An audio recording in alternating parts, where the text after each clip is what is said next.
Immigrant criminalization has been a highly debated ideology in view of recent events in the United States. In this video, I'll be exploring how this ideology affects populist xenophobic view of immigrants as economy-draining criminals, and the government's response to xenophobic inclination in the form of a fragmentary immigration reform.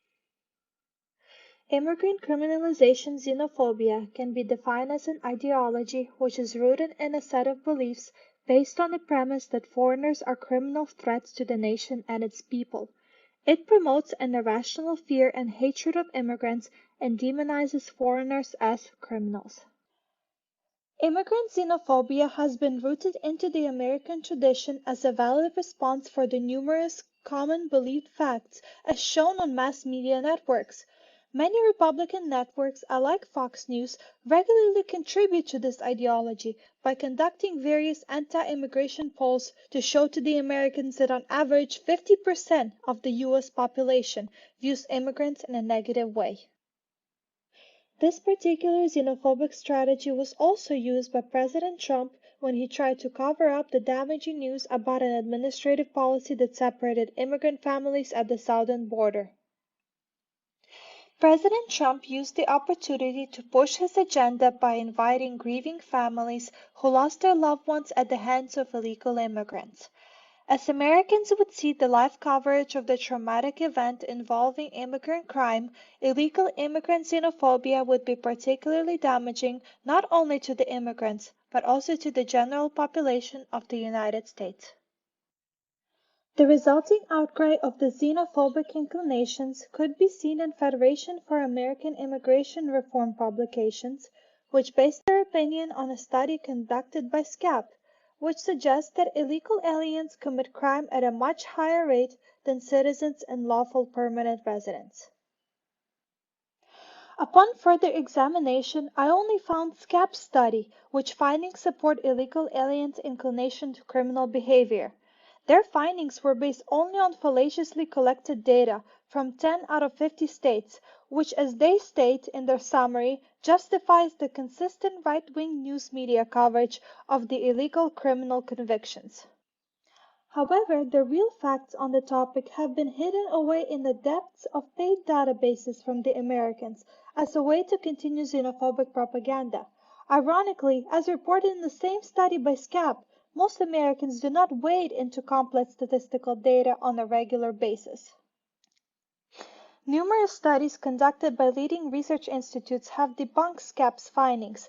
Since SCAP included immigrants detained for immigration offenses and those in ICE detention facilities, Cato Institute removed those numbers, therefore lowering down the incarceration rate of illegal immigrants to only 9%. Comparing it to the incarceration rate of native-born Americans, illegal immigrants are 49% less likely to commit crime. The study therefore concluded that illegal immigrants are less likely to commit crime and be incarcerated than native-born Americans in 2017, just as they were in 2014 and 2016. As the untrustworthy facts circulate the American public, it inevitably hurts the immigrant population in various ways, starting from police prejudice against immigrant communities to the innumerable reports of physical and verbal attacks due to current COVID-19 anti-immigrant xenophobia. In addition to committing less crimes than native-born Americans, illegal immigrants aid our country's communities by making them safer. In a study published in the Journal of Ethnicity and Criminal Justice, researchers analyzed Census Bureau and Federal Bureau of Investigation crime data across 200 metropolitan areas over 40 years. Analysis of data in gateway cities such as New York, Chicago, Miami, and El Paso have similarly found that violent crime rates, homicide rates in particular, are not higher but actually lower in areas with more immigrants.